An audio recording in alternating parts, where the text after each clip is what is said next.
All right, so get ready because today we are taking a deep dive into mastering multiple perspectives. Multiple Yeah, perspectives. it's all about um, being able to handle all the different information that's thrown at us Oh, from yeah. different sources like research papers and articles and lectures and somehow putting it all together. Yeah, and making sense of it. Yeah, and making sense of it all. And you know what's really interesting is this isn't just about being good at school or anything. This is a real skill. It's like a life skill. Yeah, for navigating the world we live in today, where, Right. you've got all this information coming at you from every direction. And it's coming fast, too. It's a flood. Exactly. And so being able to be discerning, to be able to sift through all that and figure out what matters. Yeah, to find the good stuff. Right, and make sense of it all.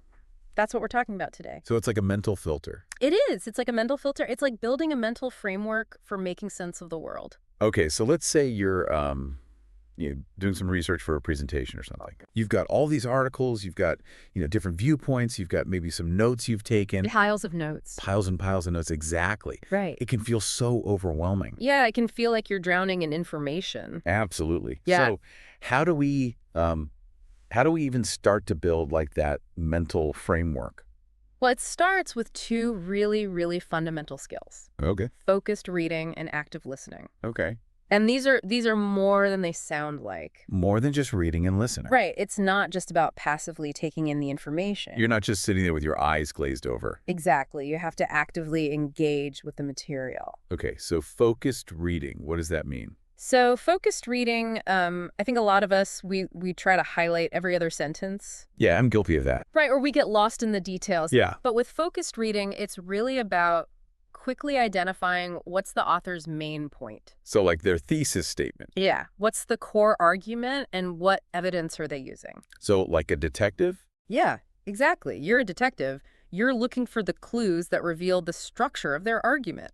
So it's more about understanding how they're building their argument Right. than memorizing every single word. Exactly. You want to be able to see the big picture. Like the forest for the trees. The forest for the trees, Yeah. right. And you can do this by actually engaging with the text. So don't be afraid to write notes in the margins, highlight key phrases, Underline things. underline things, exactly, or even draw a diagram. Well, that's a good idea. Whatever helps you to make those connections. So you're not just reading it, you're having like a conversation with the author. Right. You're actively processing the information. Okay, I like that. I like that a lot. But what about listening? What about active listening? So active listening, this is where things get really interesting. Oh boy. So imagine you're in a lecture hall and the professor is saying things that completely contradict what you just read. Oh, that's the worst Right. when that happens. So active listening is about making your notes a dialogue between the lecture and what you already know. Oh, so you're comparing and contrasting in real time. Yeah, You're like mentally fact-checking. exactly. You're not just passively absorbing, you're actively processing and questioning and connecting it to what you already know. That sounds tiring.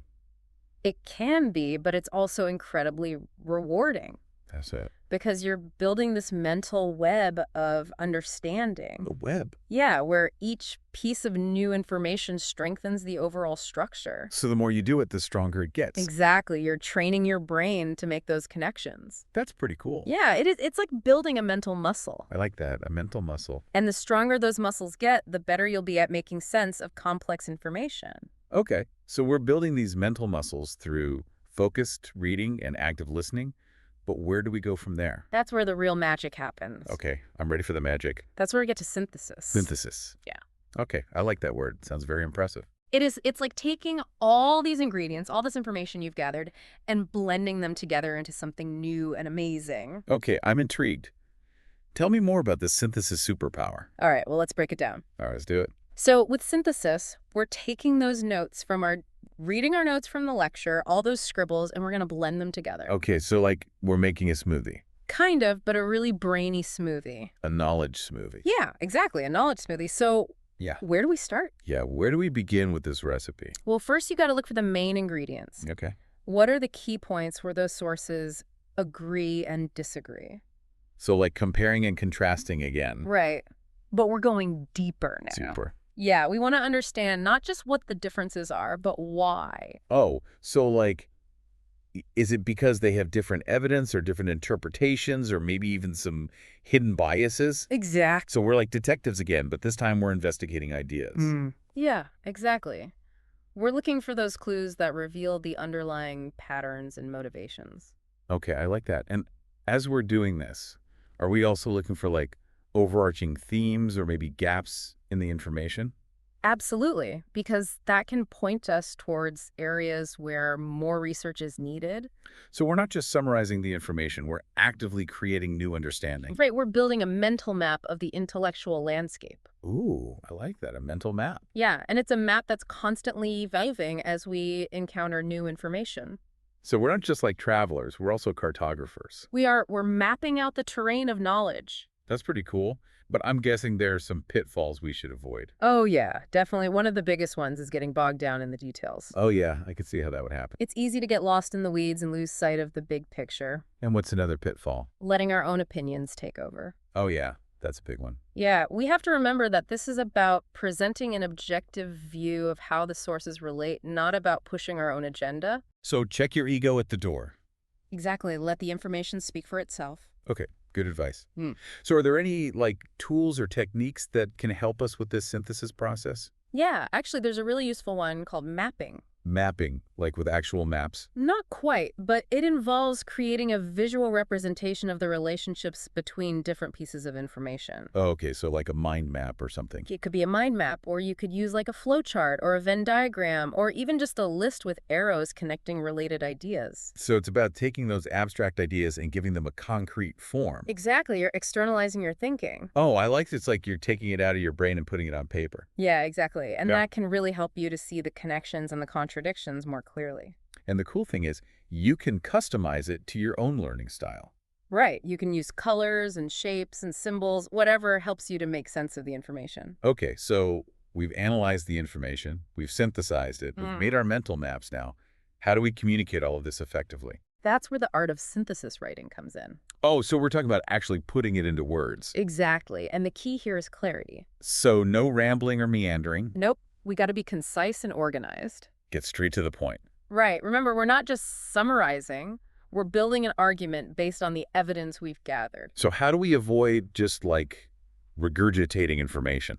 Well, that's where those transition words and phrases come in handy. Ah, like however and similarly and in contrast. Exactly. Those are the signposts that guide your reader through your analysis, showing them how the different pieces fit together. They're like the glue that holds it all together. They are, and remember, objectivity is key. So no personal opinions or biases. Right, we're presenting a balanced view of the sources, not advocating for one side or the other.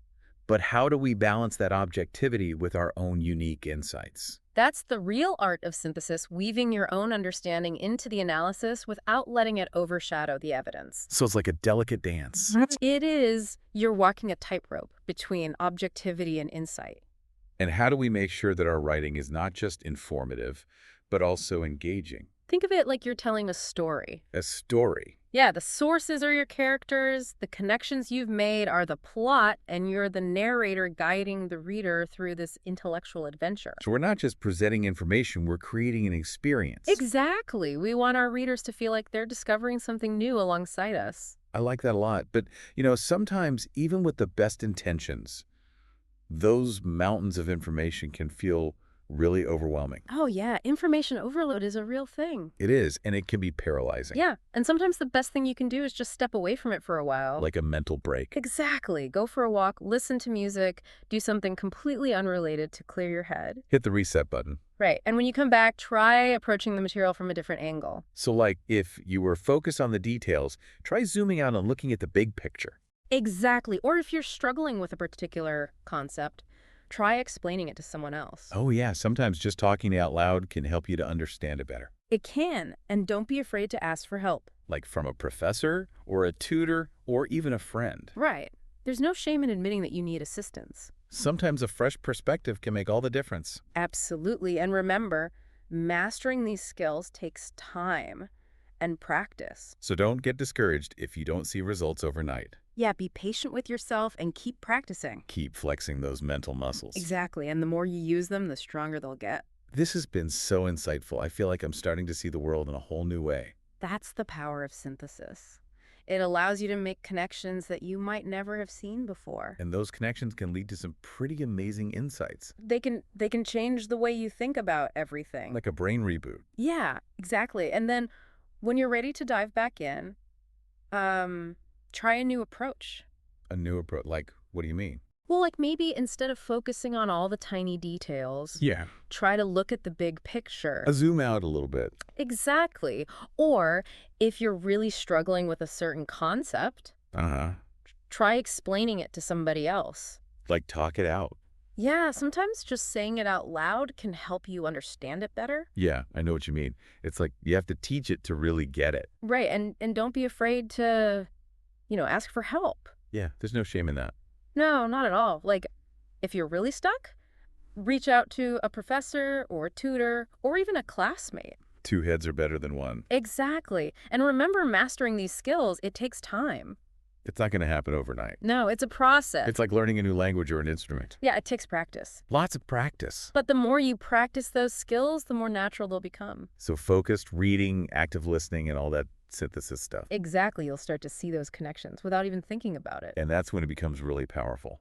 It is. It's like you're building this amazing mental toolbox. A toolbox for understanding the world. Yeah, and the best part is these tools, you can use them anywhere. Like in any situation. Yeah, whether you're reading a research paper or watching the news or having a conversation with a friend. These skills, they come in handy everywhere. They do. They really help you to navigate the world in a more thoughtful and informed way.